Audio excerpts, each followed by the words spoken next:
Hola amigos from Girona, Spain.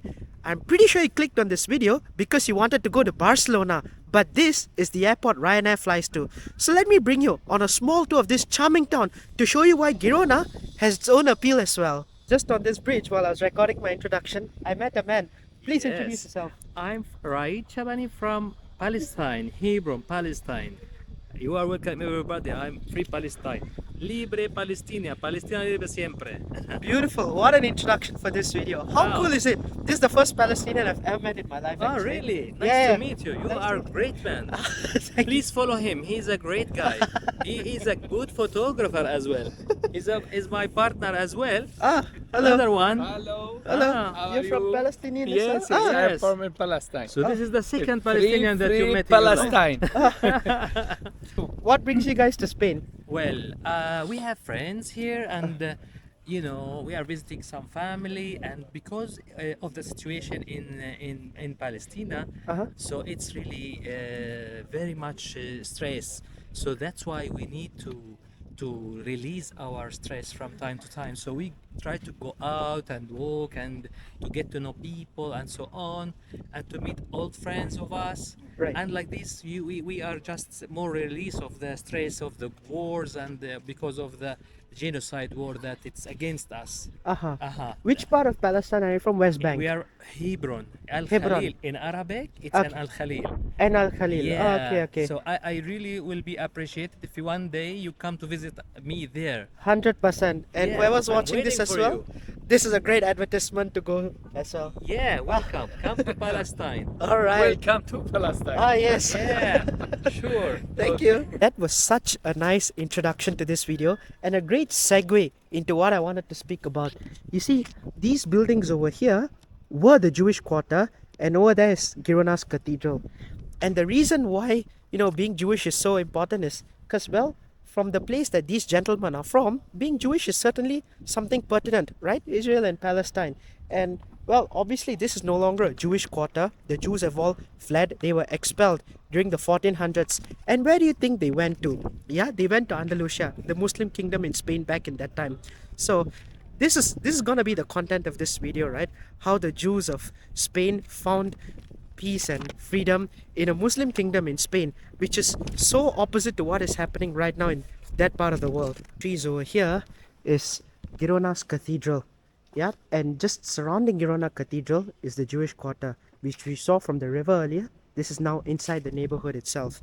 And so what happened in the 1400s was that, so these Jews were actually moved in here a lot earlier, but then with rising anti-Semitism, saying that Jews were practicing usury and all that sort of stuff, the kingdom basically the ruler of this area said they had to either convert or leave, and outside of this neighborhood they couldn't live anywhere.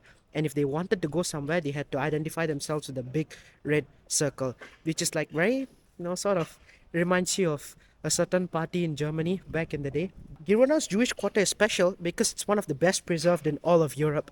There's quite a few of these Jewish quarters around Spain, which is quite tragic, which means that many times Jews have been expelled and all that anti-Semitism and whatnot, which sort of later then gives rise to the whole purpose of Israel. Not that I agree with it at all. That's a Zionist ethno project. But you see the kind of expulsions. You guys, if you're on the racist internet sphere, you would have seen the number 109 countries they've been expelled out of. So that 109 times Girona would have been one of them, I'm assuming, when they got expelled out of Spain. But okay, enough of the history. Enjoy a bit of the scenery. Walking down the street, this is another view of the cathedral. Very grand. Yeah, you can see the stone architecture, the kind of details they've put into it. Yeah, take a look at that very closely. Magnificent, very beautiful. And down this way, apparently, there's supposed to be Arab baths. So you guys would have heard of Roman baths. I'm assuming it's something similar to that. I'm not too sure. Can you see that there's a cat over there? Oi, meow. Psst. Meow. Meow.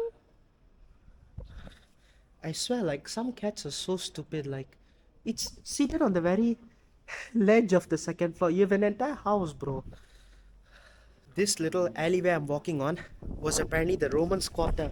So, how amazing is that? I feel like if you like history like me, you like Girona just a bit more. You would be able to understand the little mysteries and all the stories these walls tell. Just look at these walls, man. The flooring, the kind of architecture around you. You can just hear the history speak to you. I'm trying my best not to use Google Maps because I feel like it takes away a lot of the authenticity of, really traveling.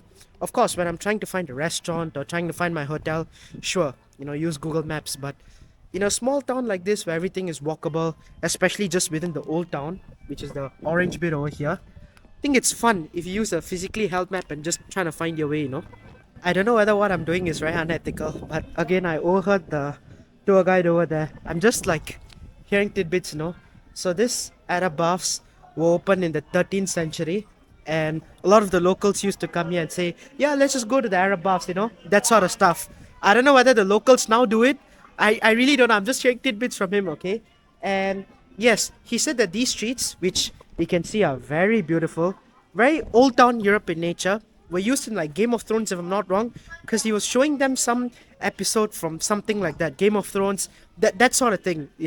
So, okay, if these streets seem familiar to you from somewhere, it's probably from a show like that. Anyways, this is the entrance for the Arab bus, and the entrance is €3, which I don't mind paying actually.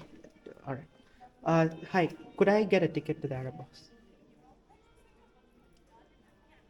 Yeah, €3. Okay. Sorry. I don't know why.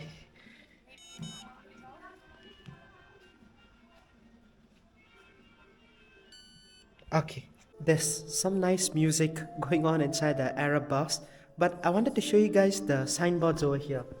Information boards. So this is in Catalan, and then this is in Cas. So Cas is Spanish. I don't know why they've called it Cas. ES would have made more sense. So Catalan, and then they have Spanish as well, because Girona is in Catalonia, in the region of Catalonia within Spain, which in itself is a breakaway region from Spain. They want independence. So they're very proud of their language and culture over here in Catalonia. So that's why it takes precedence over the more national language, the language you know Spain for, which is Spanish. This is the top view from the Arab baths. There's a nice little rooftop walking sort of stretch over here. Very, very nice. I'm enjoying this so much. There's also some music in the background, so apologies if you can't hear me or enjoy the music. So that's Girona Cathedral. This is another church. So both are different. There's quite a few churches and used to be synagogues, that sort of stuff. When your country is as south as Spain is, and I guess rich in resources and whatnot, there's a lot of people who come here. So obviously the Romans, then the Arabs, the Jews. So all these people sort of intermix together and have given Spain a very rich history. And in Girona, you're able to see all of that. So I hope that's a great ode and an advertisement for Girona as to why you should visit this place. Those were the Arab baths where we were. I've climbed up to the next building over here, and I hope you guys caught something in the distance over there. Or maybe it's yes, now you should be able to see it. See those mountains? Those are the Pyrenees, as they say in Spanish, and the Pyrenees, as they say in English. I don't know what is it in French, but that's basically the border between France and Spain. If you've ever wondered how come France and England, there's a lot of culture intermixing. France and Germany have a lot of culture intermixing. France and Italy have a lot of culture mixing. But how come France and Spain, despite sharing such a large border, you can't really think of a marriage of cultures? And so that mountain range is the reason why, the Pyrenees, that those basically huge mountains which form almost the entire border. So you can't have a lot of transfusion of ideas, and that's why I call it the Iberian Peninsula. Now those mountains are very pretty. I was there before this, but I didn't vlog. I was a bit sick. I was just enjoying my time. But yes, highly recommend, if you're in Catalonia, go check out the Pyrenees. Very beautiful.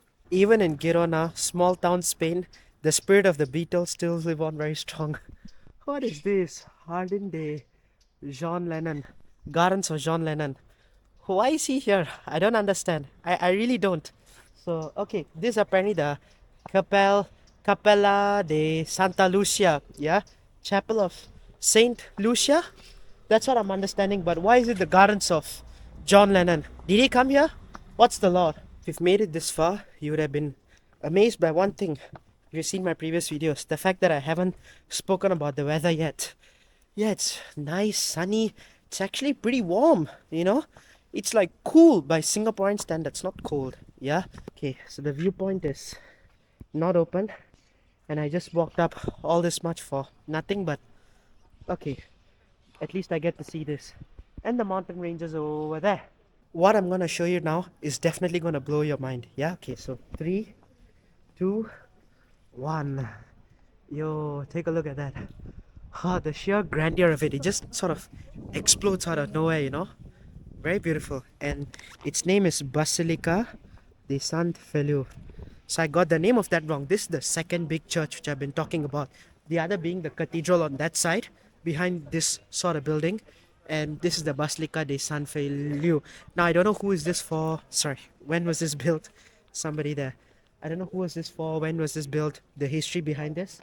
It definitely looks magnificent. And of course, if you have something so grand and magnificent, you're gonna have, school kids, a bit of tourists. But I don't care. I feel like in summer it'll be worse, but now the weather is actually very pleasant. If now itself I'm sweating, imagine during summer. I can't believe I'm saying this about Europe and me coming from the tropics. Anyways, let's go make our way up this very beautiful cathedral. One thing I've learned is that when something is, sorry, basilica. Actually, what's the difference between a basilica and a cathedral? I'm not quite sure. But one thing I've learned is that when a church looks brilliant from the outside, it looks even better on the inside. There is a ticket to enter the building, but luckily I fall within this age range, and it's for both this and the cathedral. So €5. Very happy to pay it. Hi, ticket for this and the cathedral. 750, I'm between 16 to 24. €5. Yeah. No, it didn't go through. Alright. Audio tour do you want? Yeah. English? Yep, that would be good. That's your ticket. All right. This is the map with the numbers of the audio. Okay. You have to press the number and play. All right. Okay? Oh, and I just hold it like this. Yes. All right. Gracias. Thank you. Gracias. Woohoo! I didn't know I'm getting a free audio tour along with this. Oh, wow. Honest first reaction. Oh my god. Wow. Amazing. Do you guys hear the bell? Magical. Absolutely magical. I didn't want to vlog inside because it was very quiet and whatnot, but I can tell you what happened inside. So, there is this map which I guess I showed you guys before, right? You just walk around listening to what's the significance of each of the stuff over there with the audio guide. Fantastic. 10 out of 10 experience. 11 out of 10 experience. Yeah. So as I understand, maybe if I want to bring about one highlight, right?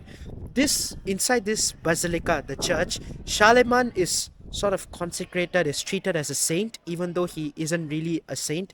Like, he was a king within Europe, but because Girona was under the Muslims, and look, I'm not trying to stoke religious tension over here, I'm just telling you the history as it is, right? And it is believed that he liberated this city from the Muslims through divine intervention. So there's a statue of him inside, or with a dagger and a sword, and there are beasts underneath him, which I'm assuming refers to the Muslims. And yeah, that's the legend and the history of Charlemagne, which is depicted over here. So I think I'm very stupid. What I visited was not the basilica, whatever. This is Girona Cathedral itself, because I just realized on the map it says Girona Cathedral. How did I literally go into the building, saw the map and everything, but just now realized that I've actually been to Girona Cathedral. So yes, this is Girona Cathedral, and I guess that tower over there behind that building is just the church tower, like just a church bell. Like, you can't actually go visit it. If we go this way, this is straight into the Jewish quarter. If we go that way, you get to see Roman ruins. Wow, choose whichever one you want, right? And worship has been happening inside this building for about 1,000 years, and the 90 steps building up really gives a sort of like grand entrance, into this big, beautiful, awe-inspiring building. Like it's a nice build-up. You get what I mean? Can you imagine, like, I don't know, in the 1400s, what's that, 600, 700 years ago, Jewish families would be walking up and down this place, interacting, people talking. Then there would be the cathedral. I guess the Christians over there who were at one point in time okay with them existing, then later said no, get out of this place. If you want to start a business, you need money, right? And Christianity doesn't allow usury, which is like lending money with interest on it. But then why would anybody then lend you money? Like, what is then their incentive to do so? You may give the money back, you may not give it back. Well, Judaism allows usury per se. You know, they can lend money for interest. Even Muslims don't allow usury, but I don't know whether they were allowed to do it in Andalusia. That's something I have to search and Google up. So the Jews lent money, but then, you know, interest costs go up. I guess some people are greedy, and then the whole community turns against them. This pattern repeats and repeats and repeats, and they get kicked out of, they say 109 territories, 109 countries. I'm not too sure what the actual number is, but yeah, so that's why I guess these people in Girona were kicked out as well. After getting expelled from other places like Girona around Spain, they all settled in Andalusia, the Muslim kingdom in the southern part of Spain, where Muslim royalty accepted Jewish migrants, and Jewish and Muslim communities thrived alongside each other in Andalusia. The Islamic Golden Age happened in Andalusia, and for Jews it was heaven, right? Because the Christians kept oppressing them, and Muslims always gave them refuge. Then, of course, Andalusia falls to the Crusaders, Jews get persecuted again, a few more centuries pass, the Nazis and the Holocaust happen, and what happens afterwards? Of course, the Brits, the Americans, all of these people have a part to play, but the Zionists, the Jewish supremacists, yeah, not to represent Jews as a whole, but the Jewish supremacists take over Palestine, what is essentially an Arab homeland. Isn't that so cruel? How could you do this to the same people who gave your people refuge just 600 to 700 years ago? That is crazy and insane to me, and such a tragic, cruel twist of history. If you've been following the news, Spain is very pro Palestine, and it's nice to see a Palestinian flag flying over there alongside a Catalan flag. The history really bears upon you over here, and I will try not to get into it too much. But yes, enjoy the architecture perhaps in the meantime. You know, very beautiful. There's little alleyways going left and right where you can explore more stuff. But yes, the whole situation in the Middle East, especially when you compare to what has happened over here, it's just so sick. Makes me disgusted. How could that have happened, you know? For the Jews, Andalusia was paradise. And for that to all just twist in a matter of less than 1,000 years is disgusting. I entered a small little bar and I had some questions, so I thought I would ask them to the lovely bartenders over here. Hello. Hola. So I wanted to ask if there are still Jewish families living here. Okay. Jewish families. Yes, this is a Jew neighborhood. Right. Yeah, So there are some families still some living here. families, not a lot, but some. Yeah. Okay, do you know where I can find them or something like that? That I don't Sí, know. es straight. Yeah, it's the whole Ramon. it's the whole neighborhood, but Her. I don't know. Okay, so that's exciting to know that there still might be Jews living around here. Let's try to catch somebody if possible, no promises, because I just can't randomly go up to somebody and say like, yo, are you Jewish, you know? That'll be very weird. Wow, isn't that like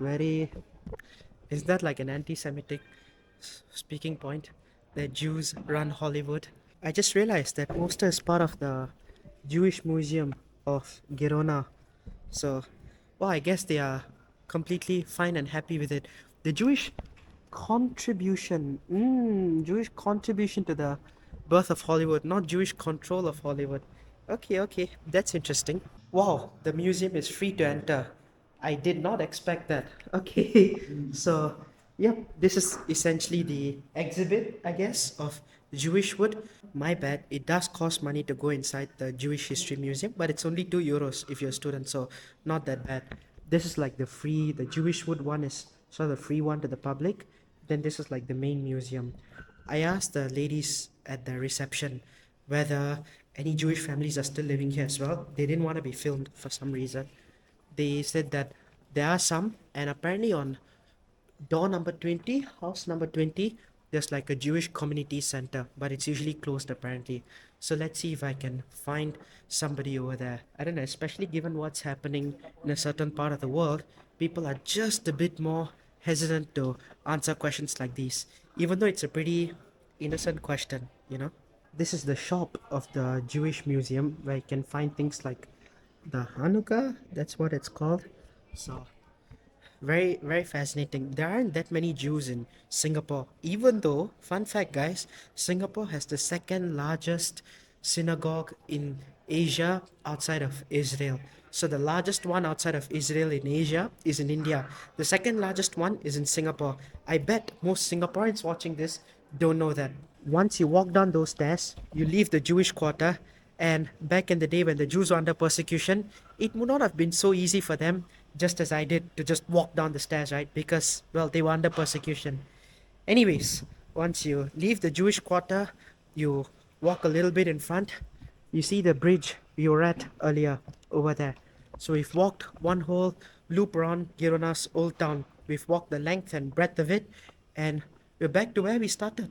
It's a pity that I couldn't speak to any sort of Jewish family still living over here. Just out of sheer coincidence, I bumped into Palestinians over here, and it would have been hello. It would have been nice to bump into some Jewish people here as well, right? Could have asked them pretty insightful questions, but oh well, that's for another day, I guess. There are more bridges out this way which extend out deeper into Girona, separating older and northern Girona. And along the river itself, there's a lot of very beautiful wildlife. There was something cleaning itself right now, some otter or something like that. There are ducks over there. Very beautiful. And you can see like very colorful and exotic birds just zooming across the water. Fantastic to just stand and observe. So then, should you visit Girona? If I still haven't been able to convince you, the answer should be an unequivocal yes. The town's history, the architecture, the nature in the river in between, all of it is a great testament to what this town can offer. And so, if your flight is to here, or even if you're in Barcelona, do make a small day trip over here. Definitely worth it. If you've enjoyed this video, definitely do subscribe, share it with somebody who might enjoy it, leave a like on the video.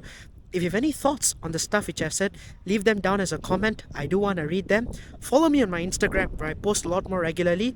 And that's it. Goodbye. Thank you for watching. Ciao.